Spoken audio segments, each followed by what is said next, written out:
नमस्कार, आप देख रहे हैं द बिहार टॉप। मैं हूं आदेशपुरी। पटना हाई कोर्ट के द्वारा बिहार सरकार के आरक्षण बढ़ाने के फैसले पर रोक लगा दी गई है, रद्द कर दिया गया है। यानी कि बिहार में जो आरक्षण का दायरा 65% हुआ था वो अब 50 ही रहेगा। यानी कि बिहार में आपको हम बता दें कि आरक्षण जो है वो अब 60% ही रहेगा EWS लेकर।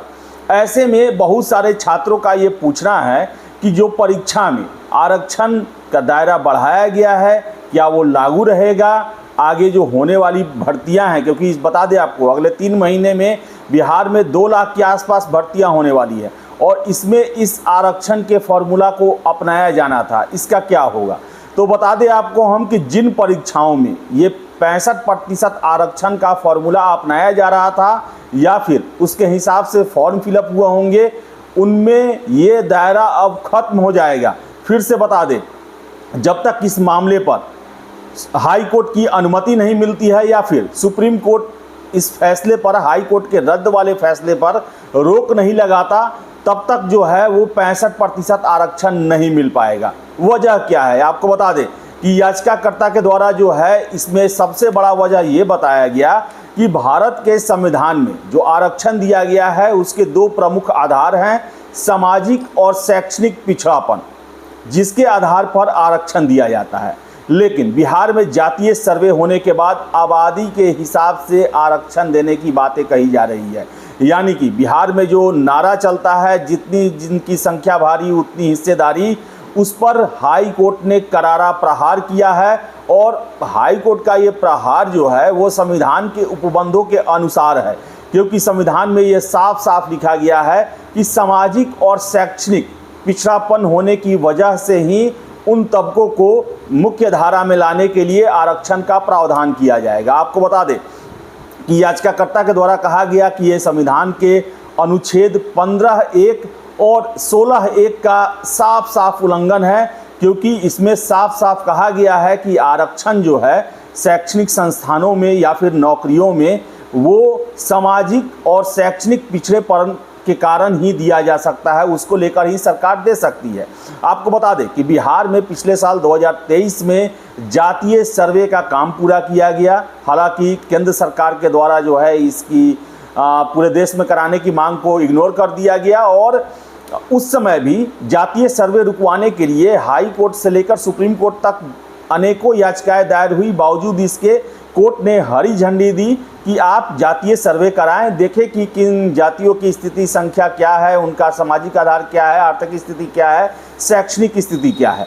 लेकिन आपको बता दें कि जब रिपोर्ट ये 2 अक्टूबर 2023 को जारी किया गया, उसके बाद 7 नवंबर 2023 को मुख्यमंत्री नीतीश कुमार के द्वारा ये कहा गया कि हम आरक्षण का दायरा 15% और बढ़ाएंगे। यानी कि 50% जो आरक्षण का दायरा है जो कि सुप्रीम कोर्ट के द्वारा फिक्स किया गया है उसमें 15% का इजाफा किया गया और 10% EWS यानी कि जो सवर्ण कैटेगरी के जो व्यक्ति हैं जिनका आर्थिक स्थिति सही नहीं है उनको केंद्र सरकार के द्वारा 2019 में 10% आरक्षण EWS का दिया गया। तो बिहार में कुल मिलाकर आरक्षण का दायरा 75% तक पहुंच गया। और बता दें आपको कि इसको लेकर पटना हाई कोर्ट में याचिका दायर की गई। 11 मार्च तक सुनवाई चला और कोर्ट ने मामले पर फैसला जो है सुरक्षित रख लिया और आज ये फैसला दिया है जिसमें 65% जो 15% आरक्षण का दायरा बढ़ाया गया है SC ST EBC और OBC के लिए, उसे पूरी तरह से निरस्त कर दिया गया है, रद्द कर दिया गया है। और इसका सबसे बड़ा आधार बना है जो संविधान में उपबंध किए गए हैं आरक्षण को लेकर कि सामाजिक और शैक्षणिक पिछड़ेपन के कारण ही किसी भी व्यक्ति, किसी भी समुदाय को आरक्षण दिया जा सकता है और इस आरक्षण में आबादी को महत्वपूर्ण माना गया है। यानी कि देखा जाए तो सरकार ने ये कोशिश किया कि जिनकी जितनी संख्या है उतना उनका हिस्सेदारी जो है वो आरक्षण में दिया जाए। आरक्षण के माध्यम से शैक्षणिक और जितनी भी सरकारी नौकरियां हैं उनमें उन जातियों के नुमाइंदे काम करेंगे। लेकिन आपको बता दें कि सुप्रीम कोर्ट, हाई कोर्ट ने, पटना हाई कोर्ट ने इस तर्क को नहीं माना है, क्योंकि ये संविधान के मूल भावना, मूल उपबंध के खिलाफ है। तो ऐसे में आपको हम बता दें कि बिहार सरकार जो है या तो फिर पटना हाई कोर्ट में रिव्यू पिटीशन डाल सकती है या फिर सुप्रीम कोर्ट जा सकती है। अगर हाई कोर्ट या सुप्रीम कोर्ट से राहत नहीं मिलती है तो बिहार के किसी भी परीक्षा में 65% जो 15% आरक्षण बढ़ाया गया है उसका लाभ नहीं मिलेगा, या फिर वैसे परीक्षा जिनमें ये आरक्षण के लाभ दे दिए गए हैं या फिर इन आरक्षण का लाभ लेकर बहाली हो चुकी है उनको आरक्षण का दावा अपना छोड़ना पड़ेगा। और ऐसे में जिनकी नौकरी हो चुकी है उन्हें नौकरी भी छोड़ना पड़ सकता है। लेकिन बिहार में आपको बता दें कि जो शिक्षक की बहाली बड़े पैमाने पर हुई उसमें ये आरक्षण का फॉर्मूला लागू नहीं हुआ। TRE 3 में ये परीक्षा का जो ये फॉर्मूला है ये लागू नहीं हो पाएगा क्योंकि पटना हाई कोर्ट ने इसको जो है वो रद्द कर दिया है, यानी कि बिहार में ये आरक्षण का फॉर्मूला नहीं रहेगा। ऐसे में बिहार सरकार जो कि अगले लगभग देखा जाए तो 7-8 महीनों में 5.5 लाख के आसपास बहाली करने का दावा कर रही है और लगातार जो है इससे संबंधित खबरें निकल के आ रही हैं।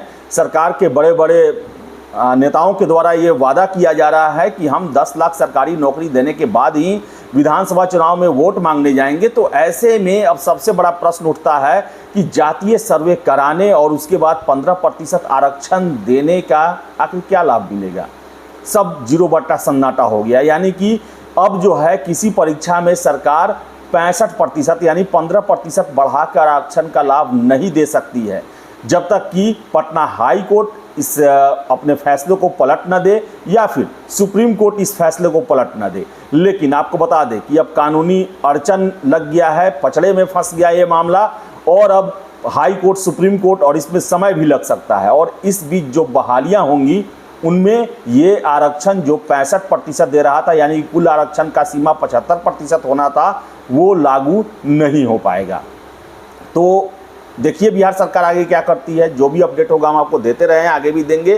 फिलहाल इस वीडियो में इतना ही। वीडियो पसंद आए लाइक शेयर करें, हमारे चैनल द बिहार टॉप को सब्सक्राइब जरूर कर लें। धन्यवाद।